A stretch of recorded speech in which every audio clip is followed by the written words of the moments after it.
Hola, bienvenidos a mi canal Psicointegralia. Soy Isabel Miriam, doctora en psicología, y quiero hablar hoy de lo que son las rumiaciones mentales o lo que comúnmente llamamos comernos el coco. Las rumiaciones mentales es como un diálogo interior que está en relación a alguna situación, contexto, circunstancia con un importante factor emocional.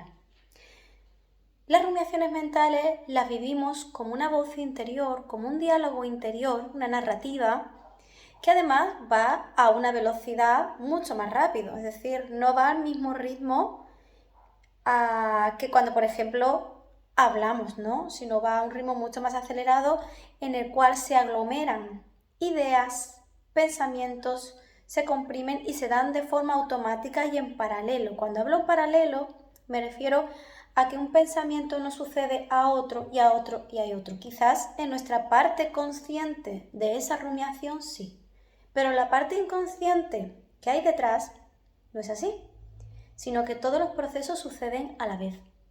Y aquí entran en juego dos variables importantes. Los algoritmos mentales de los cuales he hablado en otras ocasiones o esquemas mentales que no son más que una configuración, una aglomeración de información que se almacena así.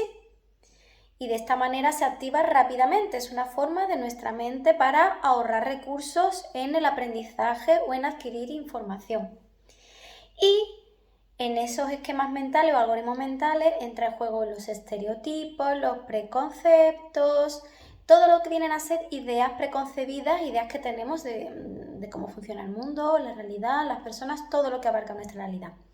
Y el segundo factor que entra en juego es los procesos de asociación. Es decir, la mente funciona asociando. Asocia emoción, pensamiento, contexto.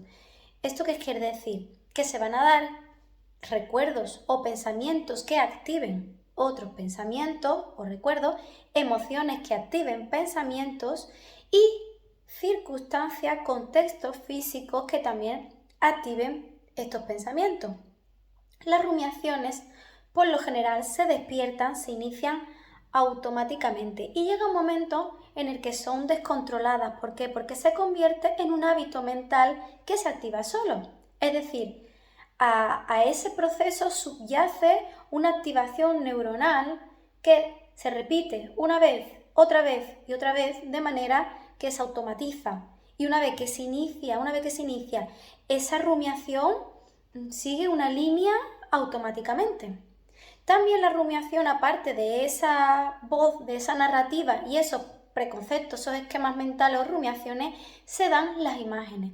Cuando normalmente estamos dándole vueltas a un tema una y otra vez, va acompañada de imágenes que visualizamos.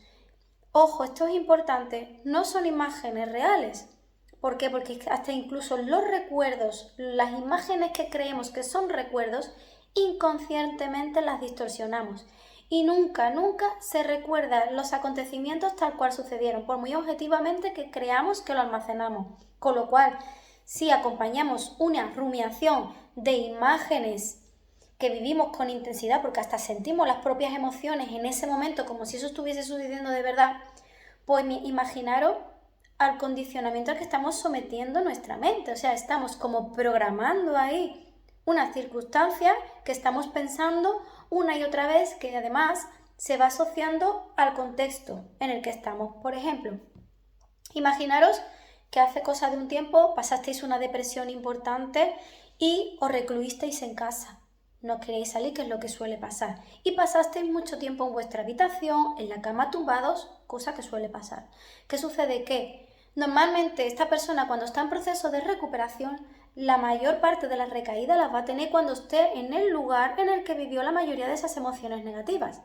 Con lo cual, imaginaros que habéis salido a la calle, os lo habéis pasado muy bien, habéis desconectado de problemas, tal como entráis en casa y os tumbáis en la cama, el contexto activa el pensamiento rumiativo, el pensamiento que además genera emociones desagradables y despierta emociones desagradables.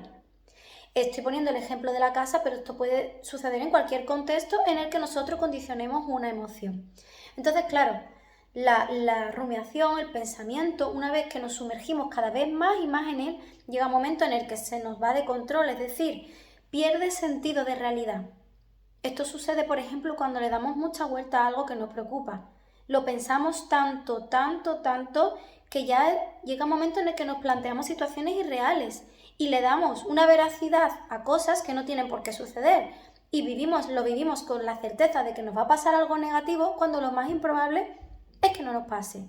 Por eso yo suelo decir, y no soy la única que lo dice, que del 100% de las cosas que nosotros imaginamos, que tememos que sucedan, que no queremos que sucedan, pues seguramente ni un 5% acaben sucediendo tal y como las hemos imaginado, porque la mente es así cuando entra en un proceso rumiativo. Y las rumiaciones mentales, cuanto más se repiten, más difícil es de desprogramarlas y de configurarlas. ¿Por qué? Porque para hacerlo, primero, uno tiene que ser consciente de que cuando estás entrando en esos bucles mentales, eso es lo principal. Y una vez que te das cuenta de que estás entrando en esos procesos, parar, es decir, hacer alguna actividad que te permita desconectar y salir de ese bucle mental. Ayuda mucho, por ejemplo, si estás dándole vuelta, estás en un lugar concreto, irte de ese sitio. Cambiar de actividad, utilizar algo que te distraiga o te haga sentir bien, que te relaje. Ayuda también, pues, por ejemplo, conversar con alguna persona que nos hace sentir bien y relajadamente, de confianza, una fuente de apoyo. Hacer alguna actividad que sea también de ocio.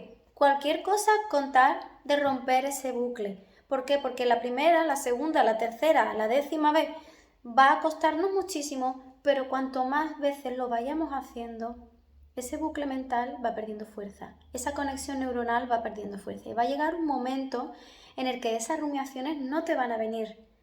No vas a entrar en esa espiral de pensamiento absorbente.